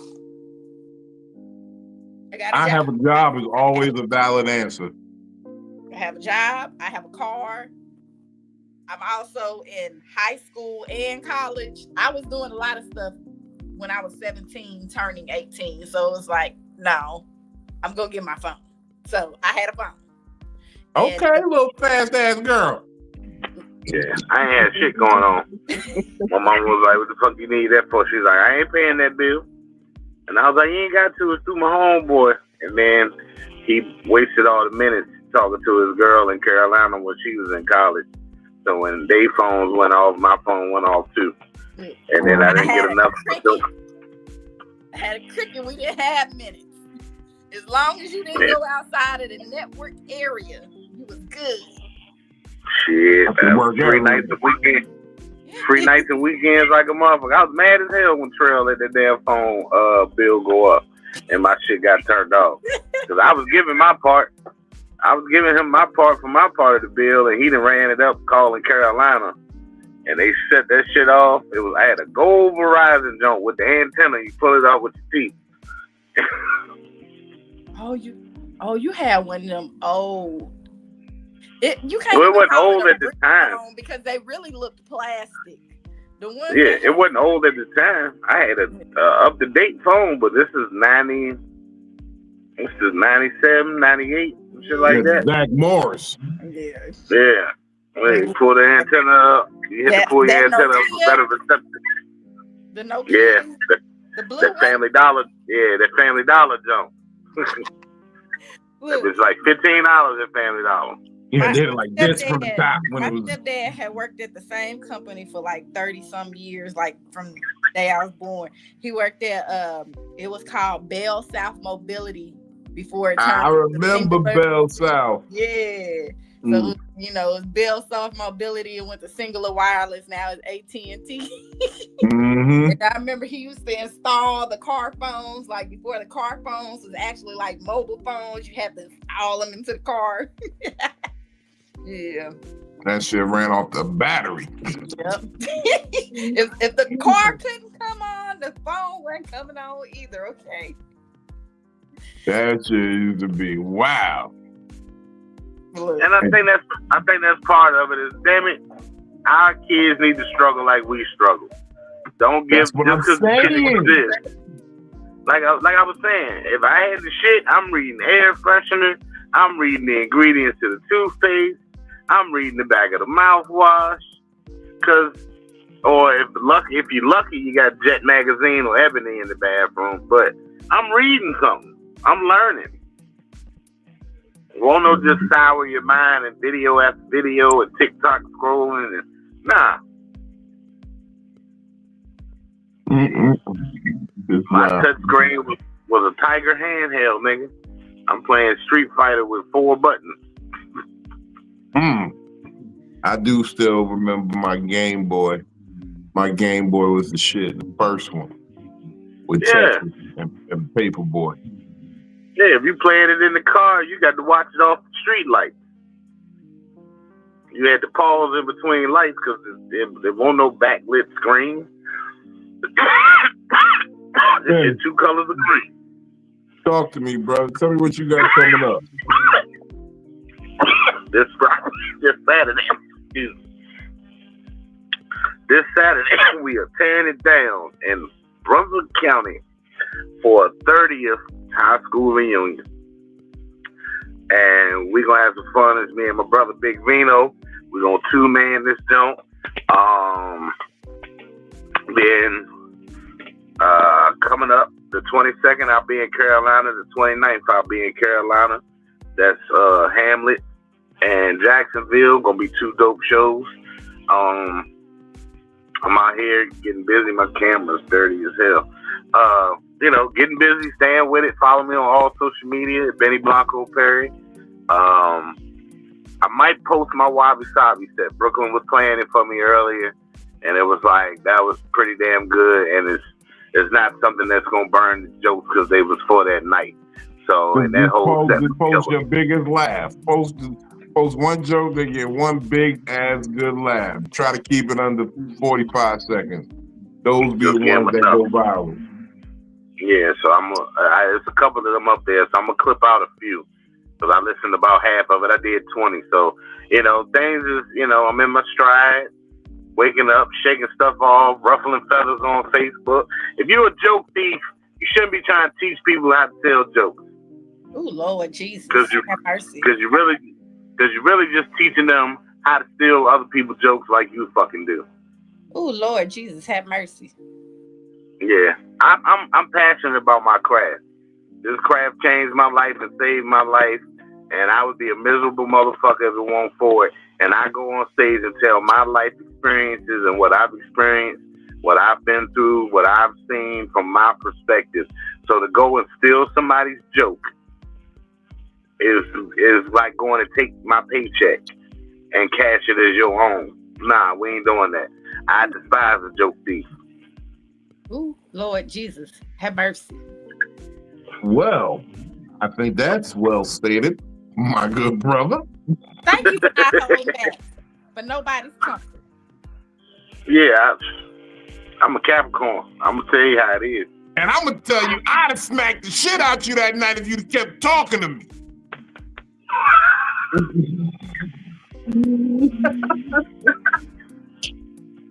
No, because I know who he talking about, because I was about to smack the shit out the nigga. Take your hand out, take your hand out my face before I spit in your palm, nigga. That's what I told the nigga. I said, take your hand out my face before I spit on it. Despise that shit, man. There's so much to do, so much to talk about. Why you gotta steal people's shit? That nigga said to me, he said, "Oh, you still be using that joke?" I thought it was up for grabs. I thought, I ain't seen you in a minute do it. I thought, it's a fat boy that be going live with us that be stealing jokes and using it as reels and content. So I mean, why not? Man, look, comedy. But anyways, y'all, I ain't got nothing going on. Just catch me here on Psycho-Babble every Wednesday and on Fat Nigga Friday. Every Friday. Hey! Shout out Phil. Cause I ain't about to get into it. Let me get in and out. Look, first of all, Big Vino Comedy on all platforms. Comedictherapy.xyz. You can see the whole schedule. I'm gonna be out in Maryland. I'm going to do some caviar tasting. They got me doing a hoity-toity event. I'm gonna show up there. I'm gonna be real with you. I'm just gonna wear the bow tie from like in my Chippendale days. I'm just gonna do a bow tie. I'm ready for anything that's happening out there. I heard a lot of rich, upper crust black people. So I'm trying to find me one of the ones that got like some diamonds, or like she living off her husband's pension and he laid up. He just need a younger man to show his wife a good time once or twice. They're gonna be doing caviar and crabs, so I'm fucking with it.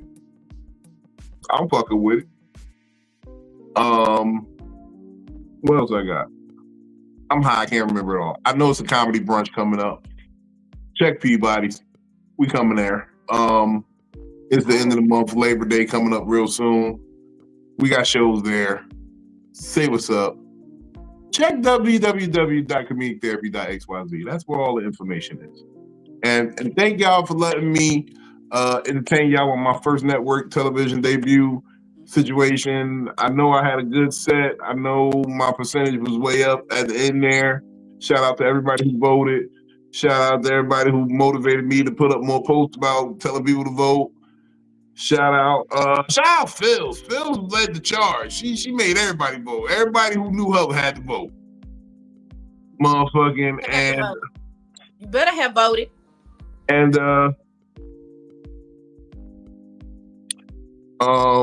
what else was I thinking? Yeah, I screenshotted my shit. My shit just in case. Bang Jeremiah was voting. When I did, good for you. Everybody who voted, thank you. When I did my vote, it was 70-30 your way, and I screenshotted that shit. Like, yeah, I got proof. I like that. Proof for it ain't happening. See, I never hit you with a telethon. I just asked you to just vote. I don't need you. I got bitches that'll give me $1,000. I don't need $1,000. I don't need you to help me raise $1,000 to get off a nigga couch. If you see my Cash App in the motherfucking chat, it's because I'm doing some wild shit and I'm saying, tip me for a joke. I'm telling jokes, tip me, because you don't want to get this shit for free. But I ain't saying just give me money for doing nothing. I never give you my Cash App and tell you send me money for a shirt that you will never receive. Fuck that. I can promise you that. I can promise you will never ever pay me for some product and then not receive it. Can I ask a question? Yes, you may, sir. Would you be mad if you bought a shirt and it got a donkey on it? And then when you don't get it, you be mad? Well, first of all, you got an ass on it. Well, first of all, I'm gonna say this, and it's no offense, but if you buy a shirt with a donkey on it, I also got these magic beans if you're interested. If you're interested, I got these magic beans. You seem like a smart person. You seem like you looking for a good deal.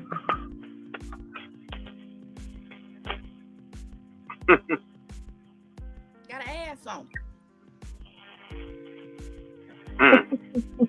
You are the ass of the day when you didn't get What I ain't gonna do is, but I'll throw in a fresh fedora too. Cause you what? You twisted my arm. You're surgical. Surgical with this shit, Jake. Good And night, if you act now, Smoke weed when you wake up. Now. Here's your day high hopes. If you act now, you get a free love seat.